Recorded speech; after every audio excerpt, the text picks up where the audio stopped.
블록체인계 지극히 개인적이고 아주 편파적인 사심 토크 방송입니다. 실무자 회의 시간인데요. 저희 오늘도 꿈과 희망이 살아 숨쉬는 크립토 씬의 최전방에서 열일하고 계신 세 분 모셨는데요. 저희 오늘 두리안 블록체인 센터 박지준 대표님, 비트소닉 신진욱 대표님, 그리고 디지털 멜론 유성원 대표님 세 분 모시고 얘기 나눠보도록 하겠습니다. 네, 세 분 어서 오세요. 안녕하세요. 반갑습니다. 저 오늘 스튜디오가 굉장히 좀 꽉 찬 느낌인데 저희가 연말 결산을 맞이해서 좀 이렇게 꽉 찬 내용 한번 준비를 해보기 위해서 저희가 특별히 오늘 스페셜 게스트 유 대표님 모셨는데 자, 오늘 이렇게 또 처음 찾아주셨으니까 뭐 인사 한 말씀 부탁을 좀 드려볼까요? 네, 안녕하세요 시청자 여러분. 스위스에서 블록체인 컨설팅 회사인 디지털 멜론을 운영하고 있는 유성원 대표입니다. 만나뵙게 돼서 정말 반갑습니다. 네, 반갑습니다. 이렇게 추운 겨울에 또 한국을 찾아주셔서. 자, 그럼 저희가 이제 지난 시간 예고를 좀 해드린 대로 2018년 올 한 해 이 블록체인 시장 결산 그리고 이제 몇 주 후면 시작되는 2019년의 전망에 대해서 좀 얘기를 나눠보는 시간을 가져볼 텐데요.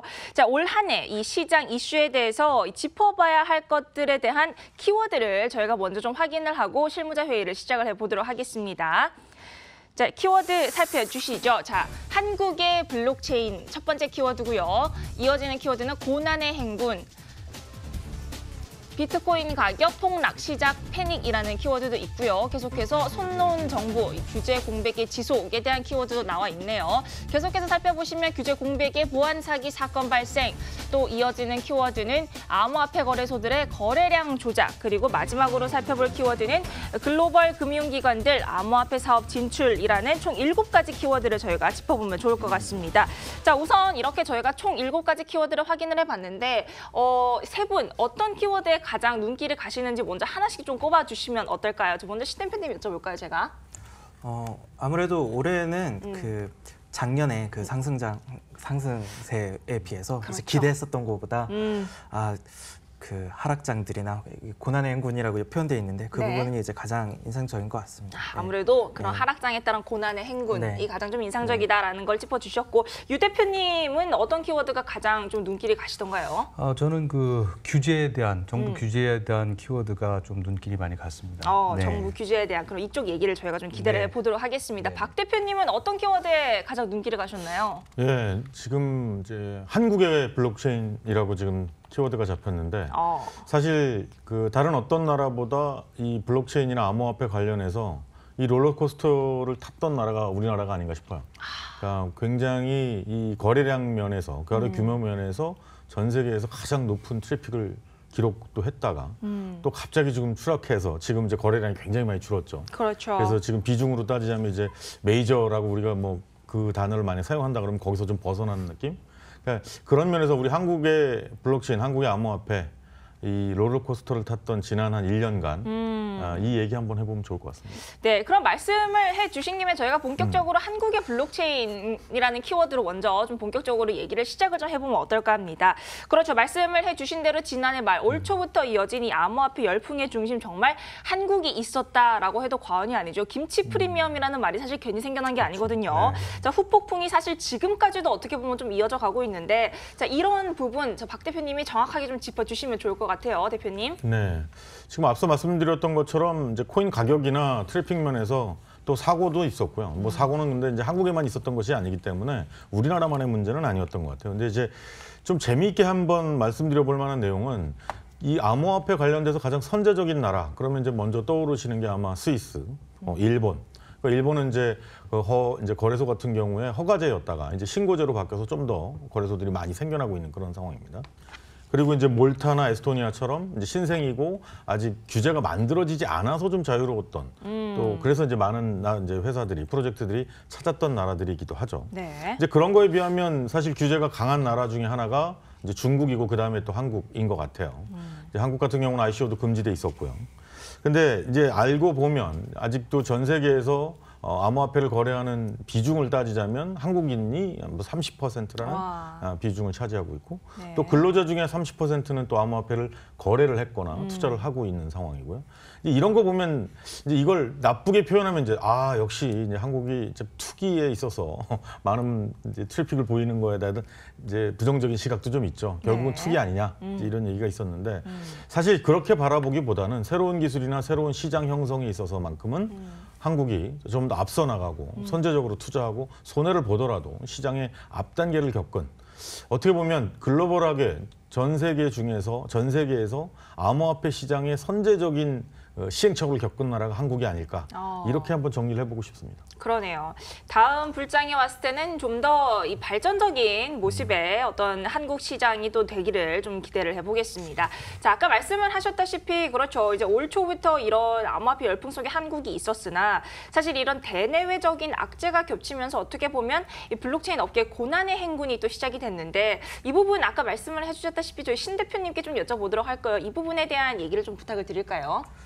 아무래도 올해는 그 작년에 이제 암호화폐라는 게 그 사람들한테 많이 알려지면서 좀 규제도 이제 좀 만들어지고 국내에서도 좀 선제적으로 이제 될 거라고 이제 좀 기대를 했는데 그렇죠. 벌써 이제 12월인데 이제 뭐 그거에 대한 이제 기대도 없고 이제 내년에도 이제 과연 될 것인가 이런 그렇죠. 상황이고 고난의 행군이라고 이제 표현이 됐는데 고난의 행군은 아직 더 있어야 할 것 같아요. 그러니까 왜냐하면 그 비트코인 가격이 이제 8분의 1 정도 이제 떨어지고 이더리움이 이제 더 떨어졌는데 네. 대부분의 ICO를 한 업체들이 그걸 현금화하지 못했기 때문에 그 사람들이 지금 사실은 곡소리가 나야 되는데 곡소리를 아직 안 내고 있어요. 그렇다는 얘기는 이제 사실 조용히 망하고 있을 수 있거든요. 그런데 이제 망했다라고 선언을 하고 네. 부도를 선언하는 게 줄줄이 이제 한번 이어져야 될 텐데 그런 부분이 아직 없어요. 그런 네. 부분들은 좀 언제 이게 터지기 시작할까 그런 부분이 좀 안타깝고 네. 아마도 다들 그렇게 숨죽이고 있는 게 가격이 좀 오르면 그래도 낮기 때문에 그렇게 있는 건데 아마 가격이 오르면 다른 사람들도 팔기 시작할 거기 때문에 네. 곡소리는 또 여전할 거예요. 그래서 올해에도 그 맛만 좀 보여주고 내년에는 아마도 조금 더 그게 근데 지나갈 일은 좀 빨리 지나갔으면 하는 생각이 있습니다. 그렇죠. 그래서 예. 네, 이렇게 사실 업계가 좀 기대를 했었던 어떤 이 정부 규제 가이드라인 같은 경우는 올해가 결국 다 가도록 나오지 않은 상태인데 자, 이런 의미에서 아까 또 유 대표님이 언급을 해주셨던 이런 정부가 손 놓고 있는 가운데 1년간 규제 공백 이 부분에 대한 얘기를 유 대표님께 좀 여쭤볼까요? 뭐 일단 제가 그 스위스에서 컨설팅 업체를 운영하다 보니까 스위스 얘기를 안 할 수가 없는데요. 네.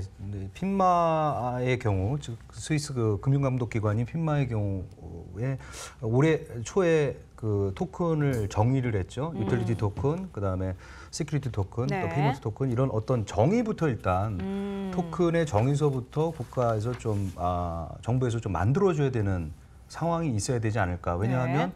그 정의에 따라서 사실은 투자의 어떤 행태나 그다음에 이제 발행하는 어떤 방법이 다 틀린 상황이거든요. 그래서 일단은 토큰의 정의서부터 조금 뭐 규제라기보다는 정부가 이제 관여를 해서 좀 네. 포맷화해야 되는 것이 맞다고 저는 이제 생각이 듭니다. 네. 알겠습니다. 자, 그렇죠. 사실 정부의 경우는 암호화폐와 블록체인을 분리해서 봐야 한다는 기존 입장은 고수를 하고 있고 사실 9월에 ICO를 전면 금지한다라는 입장 발표 외에는 아직 어떠한 이런 어떤 가이드라인이 나오지 않은 상태에서 그런 경우에 사실 규제 샌드박스라든지 이런 부분이 도입이 안 되다 보니까 저희가 예전에도 얘기를 했던 네. 지닉스라든지 이런 어떤 민간의 새로운 시도가 결국 사장이 되기 시작하면서 블록체인 기술 발전, 산업 육성에 대한 우려의 목소리가 점점 커져가고 네, 있는 맞습니다. 상황인데 내년에는 과연 이 부분에 대해서 좀 더 발전된 어떤 규제 가이드라인이 좀 나올 수 있을지 기대를 좀 해보겠습니다. 자, 다음 키워드로 넘어가 볼까요? 그렇죠. 규제 공백에 대한 계속해서 얘기가 좀 나오고 있는데 이 부분에 대해서 저희 5번째 키워드도 유 대표님께 좀 부탁을 해보면 좋을 것 같아요. 이렇게 규제 공백이 계속되다 보니까 결국에는 사기라든지 결국에는 이런 민간의 부정적인 인식만 높아져 가거든요. 네, 이런 맞습니다. 부분은 또 어떻게 보실까요? 많은 분들이 우려를 하고 있죠. 지금 업계에서 특히 이제 스캠에 대한 네. 피해성들이 많이 노출이 되다 보니까 제일 중요한 건 이제 투자자가 외면하는 투자자의 외면이 결국은 이제 선량한 투자자, 특히 이제 개미 투자자들이 등을 돌리게 되고 피해를 입는 이런 악순환들이 계속되는 것이 가장 큰 문제로 많은 분들이 지적을 하고 있고. 그렇죠. 정말 빨리 이 부분에 대한 어떤 가이드라인이 좀 빨리 정말 세워지기를 정말 간절히 기대하는 마음에서 네. 좀 금융감독청에서 좀 빨리 이 문제를 좀 봤으면 좋겠다는 생각이 듭니다. 네. 그러니까 이제 규제 공백이 있다 보니까 이제 대표적인 사례가 이제 며칠 전에 판결이 나온 이제 네. 빗썸의 개인 해킹 4억여 원이죠. 네. 그래서 거래소에서 책임이 없다라는 걸로 이제 판결이 났는데 사실 일본에서도 그렇고 이제 사고는 있었죠. 있었죠. 더 큰 사고에 더 큰 규모의 사고도 있었고. 근데 네. 이제 그 거래소는 그걸 이제 보상하기 위해서 최대한 노력을 했던 상황인데 그 금액이 법적으로 이게 책임이 없어서 보상할 필요가 없다가 아니었고 어떤 법 조항으로도 이 거래소가 이걸 책임져야 되는 이유가 없다라는 거였거든요. 그러니까 이제 이런 부분들이 투자자들한테 아직도 좀 두려움과 또 불확실성을 키우는 이유가 아닐까 싶어요. 그러니까 지금 이 보상의 문제는 정의가 안 내려져 있기 때문이지 네. 피해가 누가 더 보상해야 되느냐의 그 귀책 사유가 누구에게 가느냐의 문제가 아니라는 거죠. 정의가 안 돼 있기 때문에 생기는 문제. 정의가 안 돼 있기 때문에. 자, 그럼 박 대표님께서 말씀을 계속해 주신 김에 다음 키워드도 좀 여쭤볼까요? 다음 키워드로 또 떠오른 게 바로 암호화폐 거래소의 거래량 조작이거든요. 사실 굉장히 민감한 주제이기도 한데 이 부분에 대한 얘기도 좀 부탁을 드릴게요. 네, 이제 거래량 조작은 지금 최근 한 2, 3주 동안 계속 나오던 뉴스입니다. 그렇죠. 이 거래량 자체가 이제 우리 이 관련된 시세에 관련된 사이트 중에 뭐 코인마켓캡이나 크립토 컴페어 같은 사이트들에서 전체 거래량을 볼 수가 있는데 이 거래량을 이제 보여주고 집계해서 사이트 서비스를 제공하고 있는 곳에서 발표했던 자료입니다.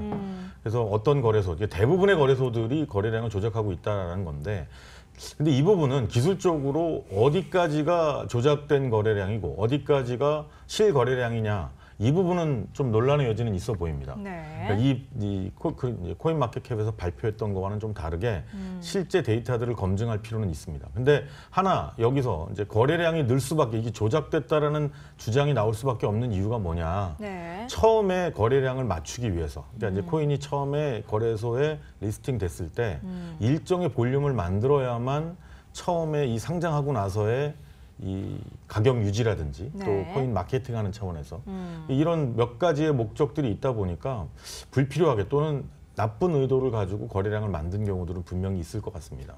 그런 사례들도 있고요. 이제 그런 면에서 거래량, 지금의 거래량이 어느 선까지가 실거래량이고 어느 선까지를 조작된 거래량으로 보아야 될 것이냐. 이 부분 또한 네. 뭔가 규제가 있고 누군가에 의해서 모니터링 되는 제도가 좀 필요해 보입니다. 알겠습니다. 자, 이렇게 해서 저희가 6번째 키워드까지 살펴봤고요. 마지막 7번째 키워드는 바로 글로벌 금융기관들 암호화폐 사업 진출이라는 키워드인데요. 뭐 다들 아시겠지만 이 전통적인 트래디셔널 파이낸셜 인스티튜션들이죠. 이런 JP 모건이라든지 골드만삭스, 피델리티, 노무라 등 이런 글로벌 금융기관이 다양하게 암호화폐 사업에 현재 진출을 하고 있고 좀 국내 금융사들 역시 암호화폐를 좀 진지하게 바라봐야 하지 않나라는 다양한 의견들이 나오고 있다라는 내용까지 총 이렇게 7가지 키워드를 저희가 살펴봤습니다. 자, 이렇게 2018년의 트렌드에 대해 살펴봤는데 자, 그렇다면 다가오는 정말 며칠 안 남았죠. 2019년은 또 어떻게 펼쳐질지 저희가 좀 의견을 나눠봐야 될 것 같은데 자, 여기서 한 디지털 미디어에서 2019년 블록체인 트렌드를 정리한 내용이 있어서 저희가 좀 따온 부분이 있습니다. 함께 좀 살펴보시면 5가지가 총 나와 있거든요. 바로 분산 원장 기술, 그리고 블록체인 IoT, 토큰화, 기관 투자자 입성, 마지막 매스 어답션 이렇게 5가지 트렌드 키워드를 좀 살펴보면 좋을 것 같은데 저희가 시간 관계상 다 얘기할 수는 없을 것 같고 한 분씩 얘기를 좀 해보도록 할게요. 먼저 박 대표님 어떤 부분에 대해서 좀 얘기를 하면 좋을까요, 저희?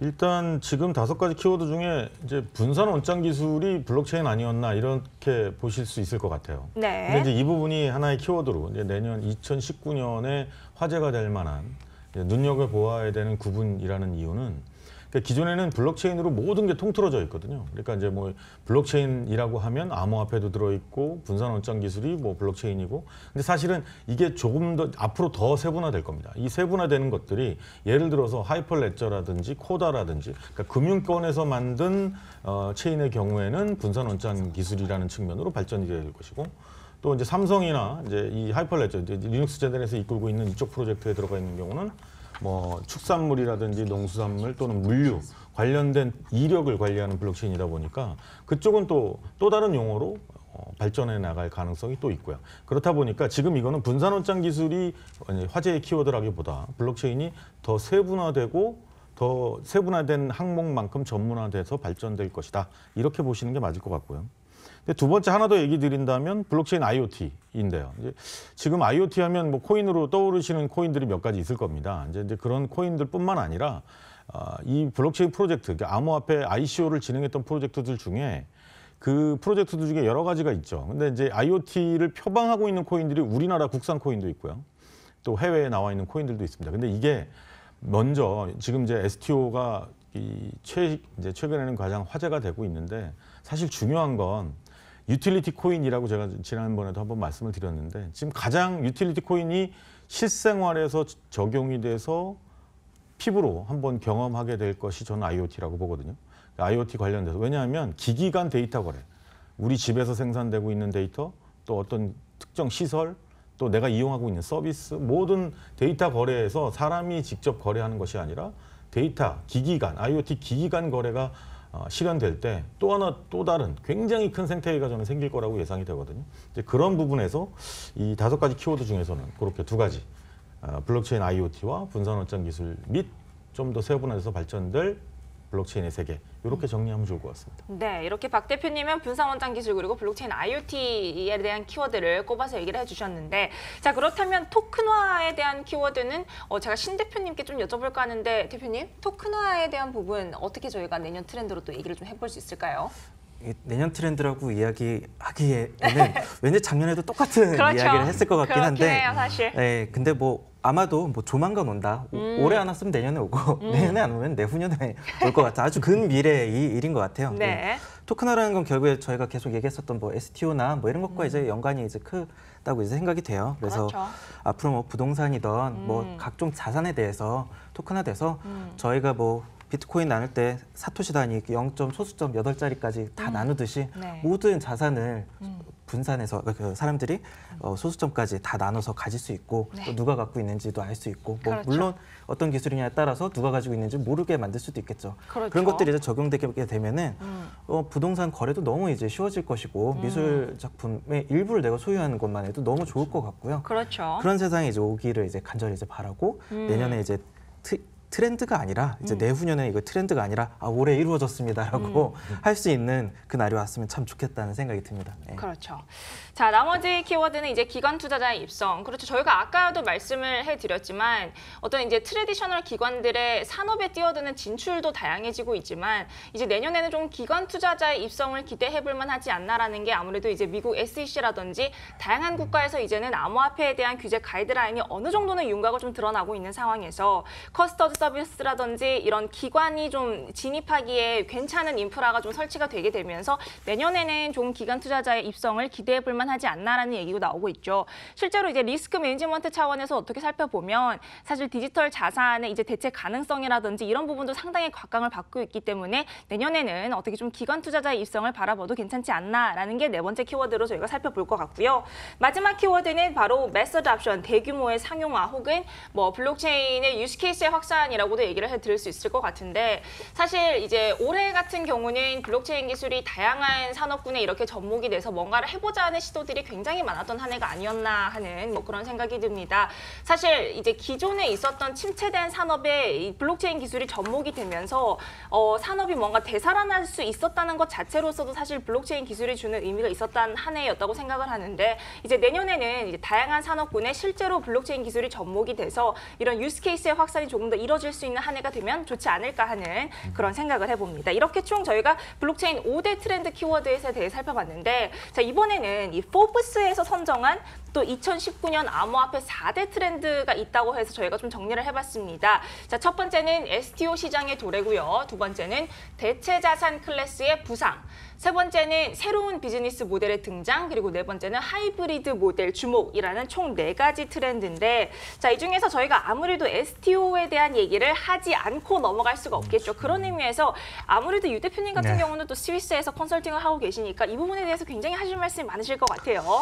요즘에 정말 어디 가나 핫 이슈죠. STO라는 어떤 그 방법에 대해서 뭐 관심도 많으시고 또 이렇게 많이 화제가 되고 있는데, 네. 일단 STO에 대한 정의를 좀 드리면 시크릿 토큰 오퍼링이라고 해서 토큰이 증권형 토큰인 경우, 그러니까 이제 증권 토큰인 시큐리티 토큰인 경우에 발행 주체가 소속된 국가의 증권거래법 규정에 따라서 자금을 조달하고 또 투자자에게 수익을 배분하는 일련의 방식이라고 좀 정의 내리면 좋을 것 같고요. 쉽게 이해하자면 그 주식의 IPO와 같은 상당히 유사한 형태로 이해하시면 될 것 같습니다. 그래서 최근에 이런 그 STO가 인기를 끌게 된 어떤 배경에서는 가장 중요한 것이 아까도 뭐 지적이 됐지만 스캠성 코인의 출현 그리고 미래가 약간 불투명한 어떤 코인들의 어떤로 인해서 투자자들의 어떤 실망감 이게 가장 큰 원인인 것 같고 두 번째는 이런 실망감을 보다 안전한 토큰에 투자하고 싶어하는 투자자들의 어떤 니드가 부합이 돼서 지금 STO에 대한 어떤 열기가 뜨겁다고 지금 보여지고요. 실제로 제가 그 올 여름쯤 한 7월 정도로 기억하는데 스위스에서는 7월서부터는 유틸리티 토큰보다는 그 시큐리티 토큰에 대한 투자가 더 많이 활성화되고 현재는 거의 이제 시큐리티 토큰 중심의 투자들이 많이 이루어지고 있는 게 현실입니다. 네. 근데 지금 그 토큰 같은 경우에 그러니까 이제 STO라고 지금 말씀하시는데 이제 시큐리티 토큰 같은 경우에 감독 기관이 핀마에서도 똑같이 관리 감독을 하게 되는 건가요? 일단은 그거에 대한 규정은 아직 그 핀마 쪽에서 나온 바는 없는데요. 일단은 지금 식스라고 스위스의 이제 증권거래소 우리로 말하면 KRX 같은 그 증권거래소인 식스에서 내년 이제 그 오픈을 목적으로 SDX, 그러니까 Six Digital Exchange라는 이런 어떤 시큐리티 토큰의 거래 장터를 만들고 있습니다. 그 장터에서 아마 여러 가지 레귤레이션들이 이제 그 출현이 될 거고요. 그거에 따라서 아마 거래가 되지 않을까 이렇게 싶습니다. 네. 근데 이제 지금 제가 말씀하신 거에 하나 좀 궁금한 게 기존에 있는 유틸리티 토큰 말고 STO라고 해서 증권형 토큰. 이 시큐리티 토큰 같은 경우도 기존의 암호화폐 거래소에서 똑같이 거래를 하게 되나요? 그거는 아닌 것 같고요. 왜냐하면 그 일반 거래소에서 취급할 수가 없게 이것은 어떻게 보면은 그 국가의 규정상에 들어와 있는 해당 나라에 규정하는 어떤 시스템을 갖춰야 이게 거래가 가능한데 현재 거래소 시스템으로는 이게 좀 힘들고요. 지금 현재 그 국가적으로 봤을 때는 SEC, 즉 미국, 그 다음에 이제 스위스 이 두 나라가 가장 현실적으로 시큐리티 토큰을 거래할 수 있는 어떤 시스템을 갖추고 있다 이렇게 볼 수가 있습니다. 아까도 잠깐 말씀드렸지만 특히 이제 그 스위스의 경우에는 이제 뭐 국가 주도 하에 국가 주도라는 말이 좀 약간 안 맞기는 하지만 그 식스의 주도 하에 그 시큐리티 토큰을 거래할 수 있는 본격적인 장이 100% 자회사로 지금 SDX가 만들어지고 있고요. 아마 시스템이 지금 구축 중으로 개발 중인 걸로 제가 알고 있는데 내년 한 상반기 정도에는 어떤 토큰을 어떻게 거래할 수 있는가에 대한 어떤 그 모든 자료들이 정보들이 오픈되리라 이렇게 생각을 하고 있습니다. 그래서 현재 그 이 SDX에서 거래를 하려면 시큐리티 딜러 자격증이라는 시큐리티 딜러 라이센스라고 하는 SDL이라는 라이센스를 스위스 정부로부터 핀마로부터 이제 그 획득을 해야 되는데 지금 한 10군데 정도의 그 정부에 하면 10군데 정도의 거래소에서 이 SDL 시큐리티 딜러 라이센스를 획득하려고 검토 중인 걸로 지금 알고 있고요. 이런 차원에서 한국에 이제 우리 거래소들도 한번 신중하게 이 부분을 검토해야 될 필요가 있다고 저는 이제 그 지금 10개 업체라는 게 기존의 암호화폐 거래소? 네, 맞습니다. 그러니까 저는 이제 증권형 토큰이라고 해서 기존 증권사가 이제 진출을 하고 관리를 하게 되는가 이렇게 생각을 했던 거예요. 물론 가능하죠. 그것도 가능하지만 네, 물론 가능하다고 봅니다. 그럼 기존의 증권사 라이센스를 갖고 있는 회사는 새로 라이센스를 받을 필요는 없는 건가요? 스위스는 그렇습니다. 스위스는 그렇고. 스위스는 그렇고 우리나라의 경우는 그럼 어떻게 될지 모르겠어요. 우리나라의 경우는 아예 그렇죠. 그거에 대한 어떤 뭣도 할 수가 없는 거죠. 모르니까. 정의 자체가 안 되는 그렇습니다. 아무런 규제 가이드라인이 없으니까. 알겠습니다. 이렇게 되면 사실 국가별로 다양하게 그 국가의 현행법에 맞춰서 진행이 될 부분이기 때문에 그렇죠. 내년 과연 이 STO 시장 도래 우리나라도 어떻게 될지 한번 지켜봐야 될 것 같습니다. 자, 이렇게 해서 저희가 오늘은 2018년 블록체인 시장 결산 그리고 2019년 새해의 트렌드까지 이렇게 전망을 해봤는데요. 자, 오늘 이렇게 세 분 추운 가운데 나와주셔서 감사했습니다. 오늘 세 분 고생하셨습니다. 네, 감사합니다.